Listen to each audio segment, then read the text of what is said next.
Hello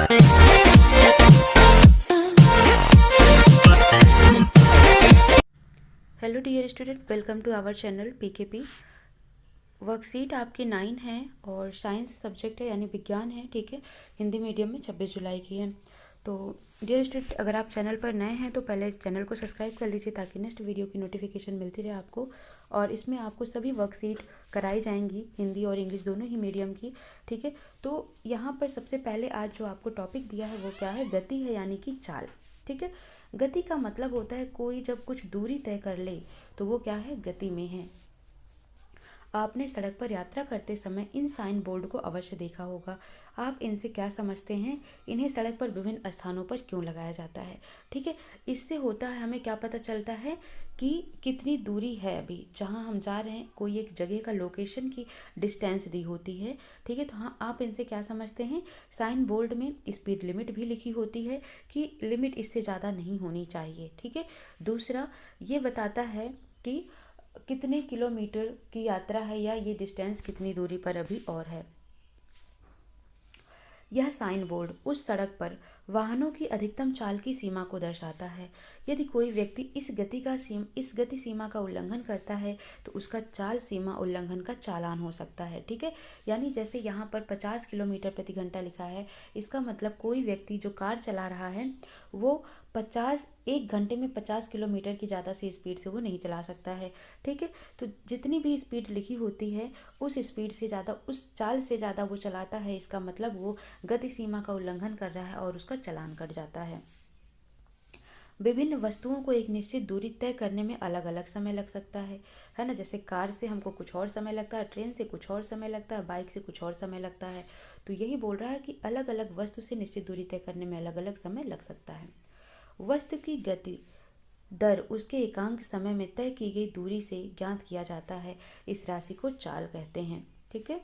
चाल का SI मात्रक मीटर प्रति सेकंड होता है और इसका बड़ा मात्रक किलोमीटर, क्योंकि मीटर की बड़ी इकाई क्या होती है, किलोमीटर होती है।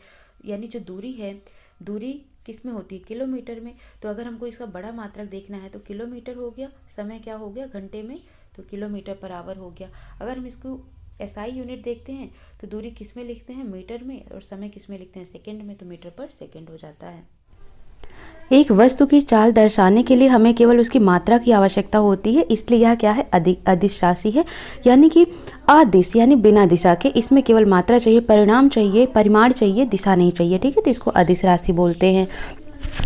औसत चाल क्या होता है, किसी वस्तु द्वारा तय की गई कुल दूरी। जैसे मान लो 10 किलोमीटर, 20 किलोमीटर, 30 किलोमीटर है, ये पहले घंटे में, दूसरे घंटे में, तीसरे घंटे में, इसकी औसत चाल निकालनी हो तो क्या करोगे, इन सभी दूरियों को क्या करना है, आपको जोड़ लेना है। तो किसी वस्तु द्वारा तय की गई कुल दूरी को अपान में कुल समय, कुल दूरी बटे कुल समय को ही क्या बोलते हैं, औसत चाल बोलते हैं। यदि एक कार ने 100 किलोमीटर की दूरी 4 घंटे में तय की है तो यात्रा के दौरान उसकी चाल अलग अलग रही होगी, इसलिए हम इसकी औसत चाल परिकलित करते हैं। तो चाल का फॉर्मूला क्या हो जाता है, औसत चाल का, कुल दूरी बटे कुल समय। तो कुल दूरी कितना है, 100 किलोमीटर, समय कितना है, 4 घंटे। तो 100 को जब 4 से भाग दोगे तो ये 25 आ जाएगा, 25 किलोमीटर प्रति घंटा आ जाएगा, ठीक है। अब यहाँ पर बताना है आंसर्स। चाल को परिभाषित कीजिए तथा इसका एसआई मात्रक लिखिए। तो मैं इसी में अंडरलाइन करा देती हूँ, आपको नोट कर लेना है। वस्तु की गति दर उसके द्वारा समय, एकांक समय में तय की गई दूरी से ज्ञात की जाती है, इसे वस्तु की चाल कहते हैं और इसका एसआई मात्रक मीटर पर सेकंड होता है, ठीक है। तो ये क्वेश्चन नंबर 1 का आंसर हो जाएगा आपका। वस्तु की गति की दर उसके द्वारा एकांक समय में तय की गई दूरी से ज्ञात की जाती है, इसे राशि की या वस्तु की चाल कहते हैं और चाल का एसआई मात्रक मीटर प्रति सेकंड होता है। तो क्वेश्चन नंबर 1 का आंसर आपको यहाँ से मिल जाएगा। नेक्स्ट क्वेश्चन है, हम किसी वस्तु की संपूर्ण यात्रा के लिए चाल के स्थान पर औसत चाल की बातें क्यों करते हैं, ठीक है। क्यों करते हैं, इसलिए करते हैं, नोट कर लेना आप इसको भी, आंसर नंबर 2, इसको यहां से यहां तक नोट कर लेना है आपको, ये आंसर नंबर 2 हो जाता है। एक वाहन अपने निश्चित स्थान पर पहुंचने के लिए अनेक कारणों से अलग अलग गति करता है, इसलिए ऐसी स्थिति में हमें वस्तु की यात्रा की औसत चाल निकालनी होती है, ठीक है।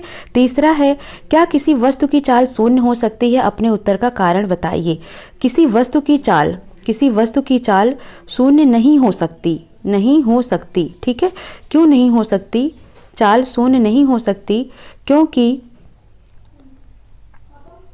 वस्तु विरामावस्था में आ जाती है। वस्तु विरामावस्था में आ जाती है।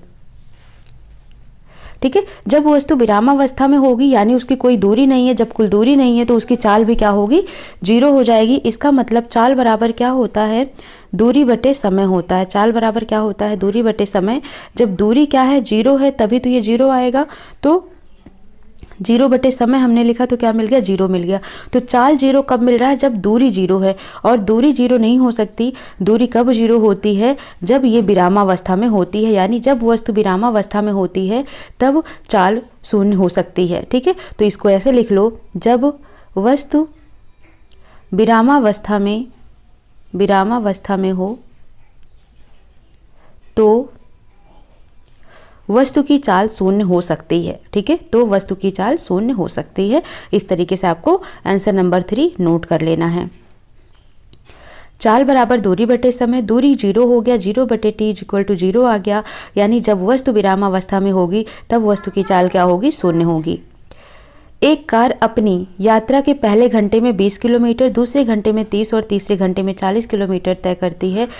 इस कार की औसत चाल क्या होगी, तो कुल दूरी निकाल लो। कुल दूरी कितनी हो गई, कुल दूरी हो गई 20 प्लस 30 प्लस 40, कितना हो गया, जोड़ो इनको, तो ये हो जाएगा 90 किलोमीटर। 90 किलोमीटर आगे जोड़ने पर कुल समय कितना हो जाता है, कुल समय कितना हो जाता है, पहला घंटा, दूसरा घंटा, तीसरा घंटा, यानी 3 घंटे हो गए। ठीक है, तो ये हो गया कुल दूरी 90 किलोमीटर, कुल समय 3 घंटे हो गया। तो औसत चाल बराबर, ठीक है, ये फोर्थ का है, औसत चाल बराबर हो जाएगा, औसत चाल बराबर कुल दूरी बटे कुल समय। ठीक है, और कुल दूरी कितना है, कुल दूरी बटे कुल समय हो गया। और कुल दूरी आई थी 90 किलोमीटर और समय कितना था, 3 किलोमीटर।